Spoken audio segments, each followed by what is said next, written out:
Vecpiebalgas ūdensrozes. Vecpiebalgas ūdensrožu veidošana ir lieliska nodarbe gan bērniem, gan pieaugušajiem.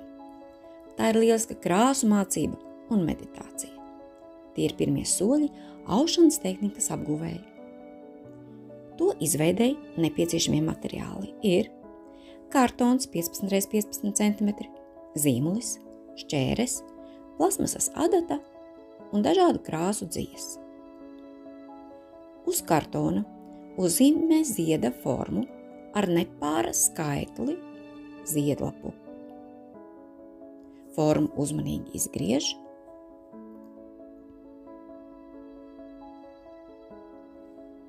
Man šajā gadījumā ir 13 ziedlapas.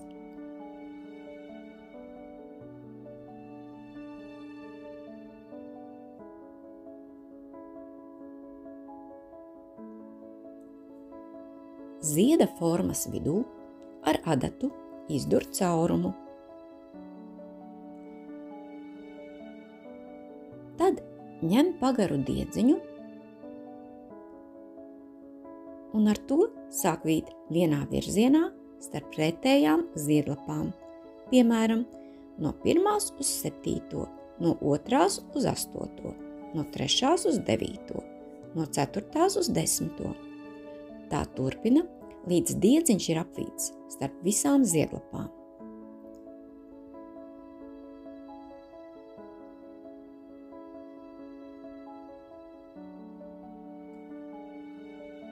Tā kā formai ir nepāra skaitlis ziedlapu, beigās diega gals katrs būs savā zieda formas pusē.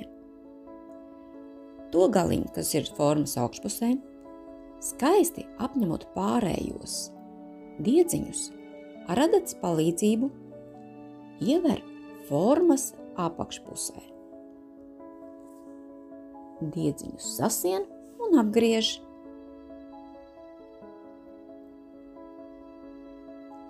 Tad sāk ūdensrozes vīšanu.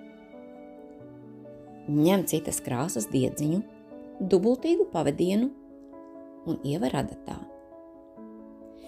Vīj ziedu vidiņu pamīšus pa augšu un apakšu iepriekš vērtajiem diedziņiem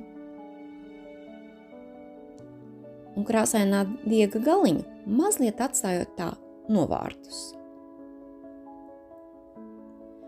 Turpina uzmanīgi vīt vidiņu, pieskatot šo krāsaino diedziņu, lai neaizķeras aiz ziedlapām.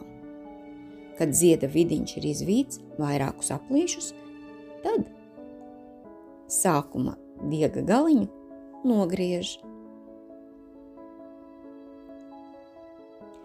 Turpina vīt ziedu, līdz diedziņš beidzas.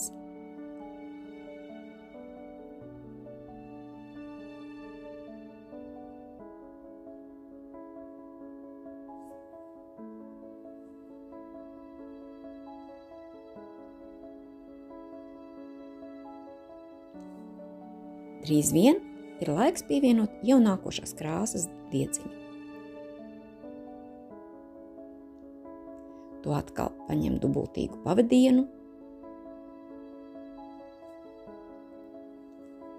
un sāk vīt tieši tāpat kā iepriekš, veidojot zieda aplīti un arī atstāja mazu diega galu.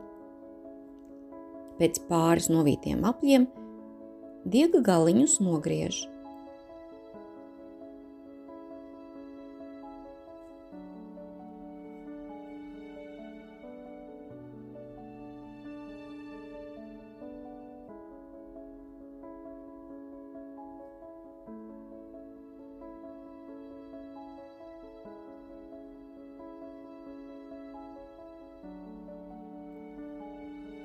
Tā turpina vīt ūdensrozi, aplīt pēc aplīša, krāsiņu pēc krāsiņas, bet diedziņu cenšas stingri nenostiept. Bet, lai iegūtu sfēriskāku ūdensrozi, diedziņš tiek vīts viegli pavelkot vīšanas virzienā, bet ne stingri nostiepjot.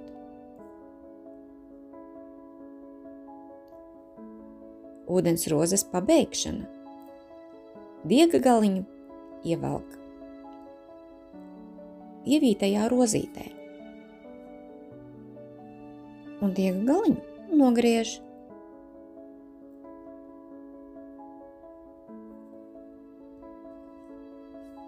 Tā veido ūdensrozes dekorus, telpām, dāvanām vai vienkārši brīvā laika pavadīšanai un kopīgām nodarbēm.